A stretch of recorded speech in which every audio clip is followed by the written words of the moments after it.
네, 안녕하세요. 김세라 변호사입니다. 이제 민사에서, 민법 총칙에서 제일 중요한 거 한 두세 개만 뽑아봐라. 그러면 오늘 설명할 이제 대리제도예요. 대리제도.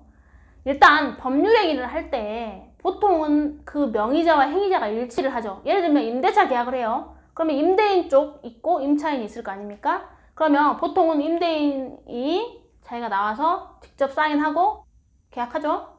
집도 자기가 보여주고. 근데 아닌 경우도 많죠. 공인중개사가 막 다 하죠. 그렇게 공인중개사가 실제로 그 임대차 계약이나 뭐 전세계약, 매매계약에서 공인중개사가 집주인 위임 받았다고 하면서 집주인 이름 다 쓰고 저장까지 찍어요. 이게 대리 문제예요. 법률 행위에 행위자, 명의자가 달라지죠. 그러면 우리 민법은 기본적으로 행위를 해야 하는 사람이 법률 효과를 받는다는 거예요.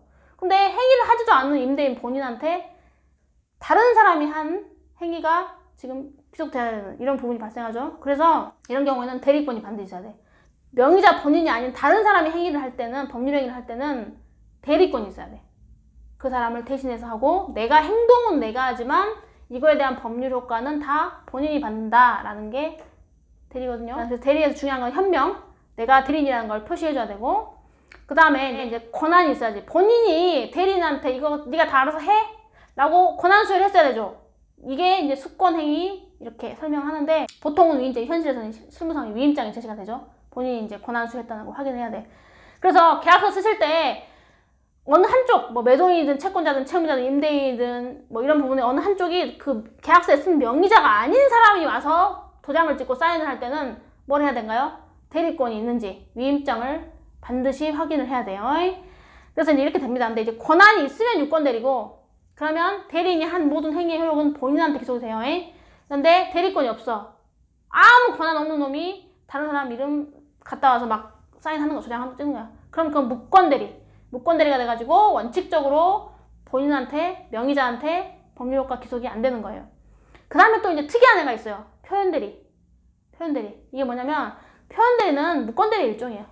권한이 없는 사람임에도 불구하고 몇 가지 법이 정한 요건에 해당하면 거래 상대방 보호를 위해서 그 효과를, 기속을 인정을 해버리는, 본인한테 그 법률효과 기속을 인정해버리는 게 표현대리예요.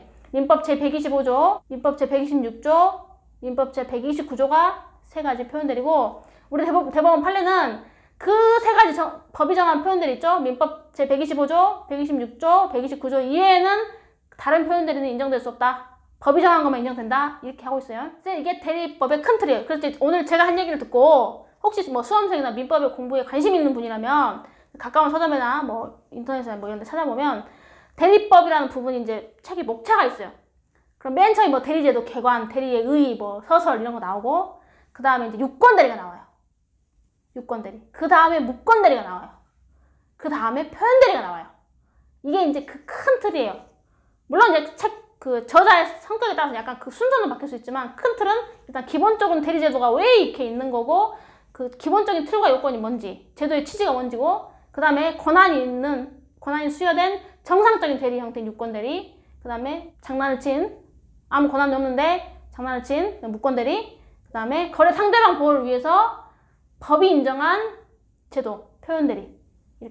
이렇게 큰 틀을 먼저 잡으시고, 그 다음에 뭐 객관식 시험이든 주관식 시험이든 공부를 하시는 게 좋아요. 자, 오늘 이제 민사에서 아주 중요한 것, 법률 행위, 그 다음에 거래관계, 사안 검토에서 핵심 쟁점이 되는 대리제도들을 간단하게 한번 정리를 해봤습니다. 각계각파는 또 따로따로 또 들어가야 되겠죠? 그것은 또 나중에 한번 정리해볼게요. 이제 여러분들이 요즘에 댓글도 많이 달아주시고, 이제 처음에는 이제 맨날 오시는 분들만 오시는 것 같다. 요즘에는 이제 계속 하루에 꾸준히 계속 이렇게 늘어나고 있는 걸 보면서 제가 변호사가 됐다는 거에 정말 보람을 느낀다고 해야 되나요? 그리고 사실 이제 며칠 전에 저번 주에 이제 종결을 하는 형사사건이 있었어요. 종결을 하는 형사사건이 있었는데 그 사건이 이제 1년 넘게 재판을 이제 하면서 고생을 많이 했죠. 저도 그렇고 당사자 본인도 그렇고.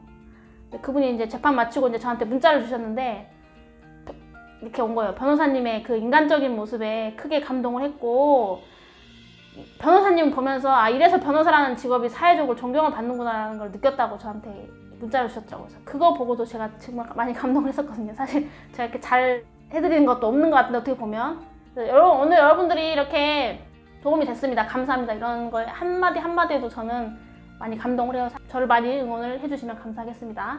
네. 구독과 좋아요 꼭 눌러주세요. 자, 들어주셔서 감사합니다.